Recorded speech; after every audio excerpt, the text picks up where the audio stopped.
Anatomy Jeopardy! Chapter 1, Major Themes of Anatomy and Physiology.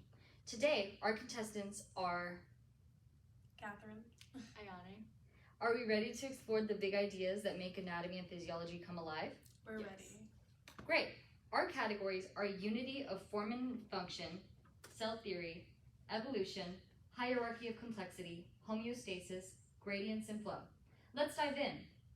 Alright, to start off simple, for 100 points, what is form in terms of anatomy? Oh, I know this one. Form is the structure or shape of something in the body.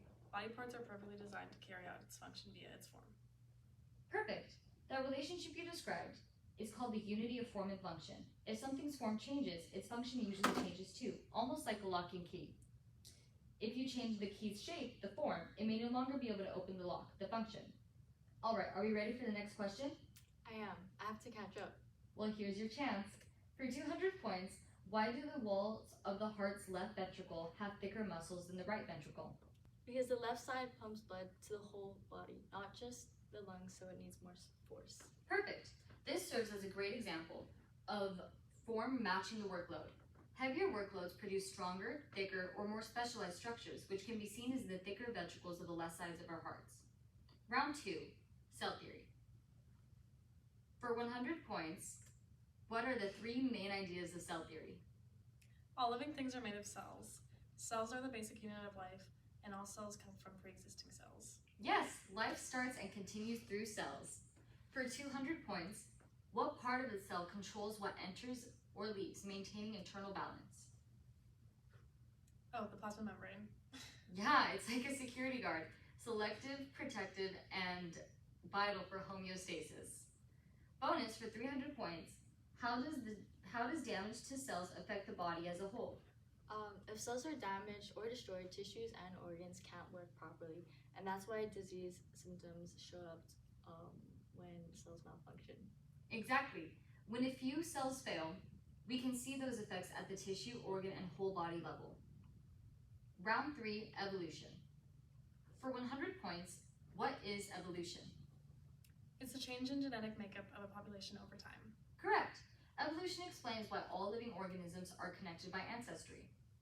For 200 points, what is natural selection? It's when individuals with helpful traits survive and reproduce more, passing those traits to offspring. Exactly. Nature selects traits that improve survival or reproduction. For 300 points, what are adaptations, and can you give an example? They're features that help an organism survive better. For example, skin pigment protects against UV radiation. Perfect. Adaptations results from generations of evolutionary change.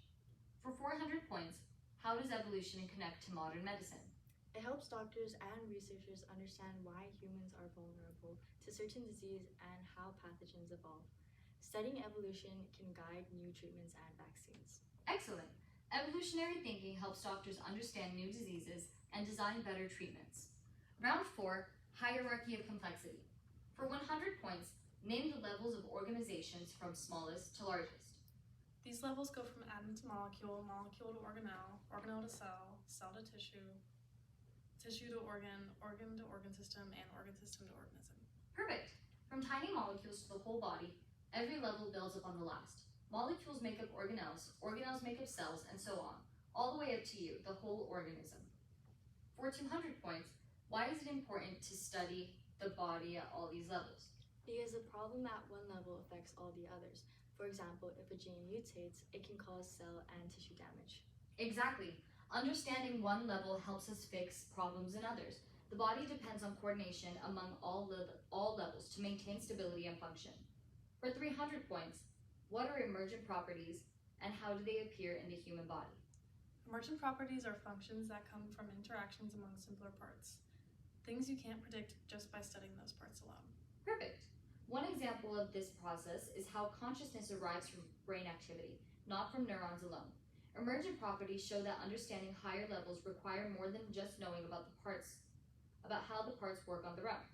For 400 points, why might anatomy books show average human structures that don't exactly match everyone? Because there's natural variation. No two humans are identical, and anatomy is based on common patterns. Right. Variation is normal and important to remember in healthcare because the differences between all of us. Round 5, homeostasis. For 100 points, what is homeostasis? It's the body's ability to maintain stable internal conditions like temperature or pH. Exactly. Homeostasis keeps the body's internal environment within narrow limits, even when the external environment changes.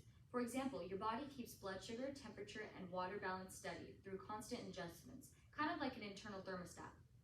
For 200 points, how does negative feedback work? It reverses a change like a built-in stabilizer. Like when body temperature rises, sweating cools it back down. Perfect. Negative feedback is the body's main balancing act. It detects change and activates mechanisms to oppose it. For example, when your blood sugar rises after eating, insulin helps bring it back to normal. For 300 points, what is positive feedback and when is it helpful? It increases the change instead of stopping it. I'm pretty sure an example of this would be like uterine contractions during childbirth that keep intensifying until a baby is born. Yeah, positive feedback pushes the body further than its starting point, which is really helpful for rapid self-amplifying events such as childbirth. Once the event is complete, the system resets to its normal balance. For 400 points, what happens if these feedback systems were to fail?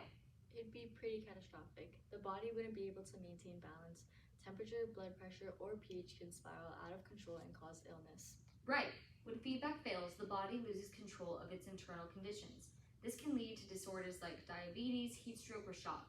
Many diseases begin when the homeostatic control systems stop working correctly. For our final round, we're going to look at gradients and flow. For 100 points, what is a gradient in physiology? It's a difference between two areas like concentration and pressure that drives movement. Correct. Gradients create the flow that keeps cells alive. This accounts for oxygen entering cells, how ions move across membranes, and how blood flows through vessels. For 200 points, what does it mean to flow down a gradient? It means moving from high to low concentration, pressure, or temperature, like oxygen moving from lungs to blood. Exactly. What you described, moving down a gradient, is a passive process, meaning it doesn't require energy. Molecules follow the natural path of least resistance. For 300 points, what is an example of something that moves up a gradient? I remember learning this. That's when the body moves substances from a low concentration to a high concentration. And it requires energy just like the sodium-potassium pump using ATP to move ions across the cell membrane. Perfect. That's active transport. The body investing energy, ATP, to maintain balance. Bonus, for 400 points, why are gradients vital to life? Because they drive almost every process in the body, all the way from breathing and circulation to nerve impulses and nutrient absorption. Without gradients, nothing will move or function. Excellent. Gradients power almost everything happening in your body. Basically, without gradients, the body would lose its ability to maintain homeostasis and life itself would stop. Well, that wraps up our game. You both did amazing exploring how unity of form and function, cell theory, evolution, hierarchy, homeostasis, and gradients all connect. They really show how everything in the body is linked. Everything from tiny cells to the whole system. Yeah, the more we understand those links, the better we can understand how the body stays alive and balanced. Exactly. That's what anatomy and physiology are all about. Understanding life as a coordinated, ever-adapting system. Thanks for watching Anatomy Jeopardy. We hope to see you in the next edition.